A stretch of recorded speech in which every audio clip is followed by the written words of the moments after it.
Spongebob Squarepants Battle for Bikini Bottom Rehydrated is a remake of a 2003 PlayStation 2 game that I can barely remember playing as a kid. Because I got this dummy brain that I can barely remember things. So I don't really feel nostalgic for this game, but I feel nostalgic for this era of gaming. It was what I grew up playing, and so many of my favorite games of all time came from this era. So that kind of got me excited to play this game after all this time. I should let it be known that I'm a huge SpongeBob fan. I think the first 3 seasons are complete masterpieces in children animation and one of my favorite shows of all time. I think there's so many lessons that were learned from watching the show, whether it be the episode where Squidward moves to Squidville to find complete happiness and learns over time that everything that makes him happy turns to mundane and boring, and eventually he gets depressed again. It shows that even in a perfect world, life isn't perfect. Life can never be perfect. You can never achieve true happiness, but also shows another side of this story.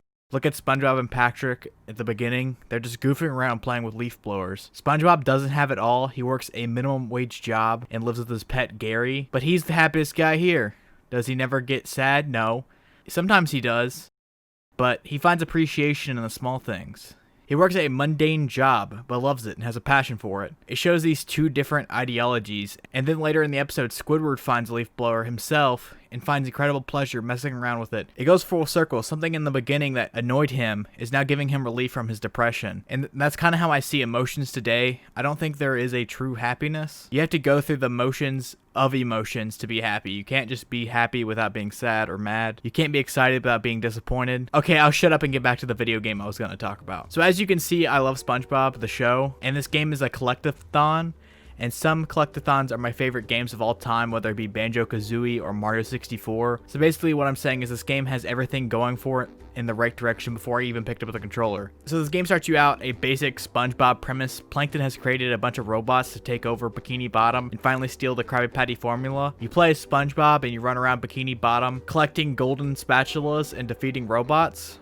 Throughout the game, you run from different locations featured throughout the show. You go to the jellyfish fields and you have to find the king jellyfish so you can get his jelly to heal Squidward's wounds. You help Larry by shooting lasers from the lifeguard stands to take out this robot that's taking control of the beach. You go to Rock Bottom and you have to stealth through the museum like a spy because the robots took control of it. This game takes you from one iconic SpongeBob location to the other, and I love that. This game makes me want to rewatch the show just to see these iconic episodes and locations again. The game is based on the era of SpongeBob I love the most, the first 3 seasons, because this game only came out a few years after SpongeBob started in 1999. They didn't ruin it by adding too much of the modern stuff. They actually didn't add much modern stuff at all to this game. They really didn't change it. One criticism I see of this game is Mr. Krabs' voice. Flapping robot crisis is making the Krusty Krab lose money like a sinking ship. Because they couldn't get the voice actor for it, which is kind of insane that they got all the other voice actors, but when this came out in 2003, they couldn't get the voice actor for Mr. Krabs. And that's something they could have easily changed in the remaster, but they didn't. They didn't try to change the game. It is a mistake that was in the original, and they left it in, and I really like that.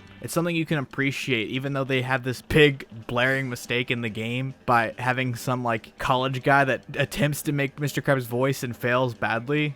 They didn't try to change it.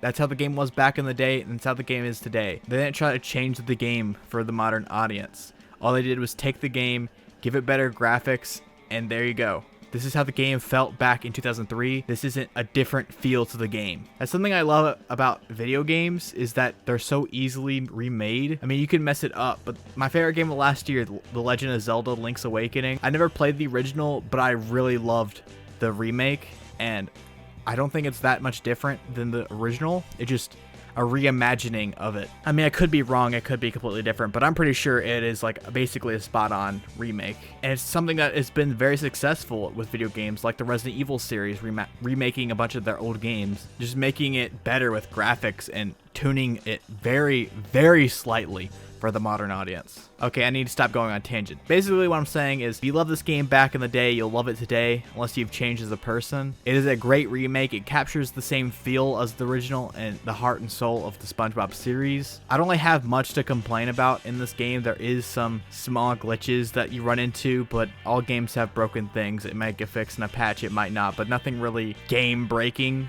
This is just a fun, mindless game where you run around collecting things. It's a game you can play just to distract yourself from the real world. So this game was my leaf blower. It was a distraction. A distraction in this crazy world we be living in 2020.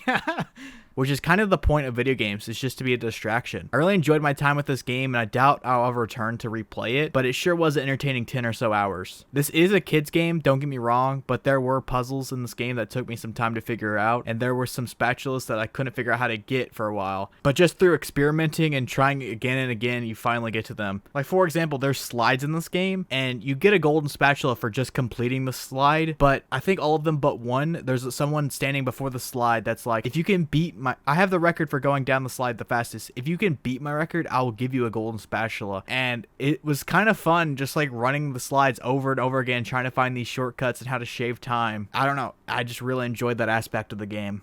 This game is just fun. Speaking of shaving time, one of the main reasons this game is so popular and being remade was the speedrunning community around it. And I find that cool. It's something I wouldn't do, but I really enjoy watching speedrunners and how they have mastered a game and optimized it to the point of beating it in such a short time. If you play this game, maybe give a speedrun of this game a try, or even just watch speedrunners play the game and find some cool, interesting tricks and how to beat the game. I saw some dude beat this game in like 2 minutes and 31 seconds, which is absolutely insane. And I don't know, I just find that cool. It's just weird. Anyways, I had a really fun time enjoying it, and yeah, I'd give this game a 6 out of 10. It's not a masterpiece, in my opinion. It's just a fun game. And yeah, that's it, I guess.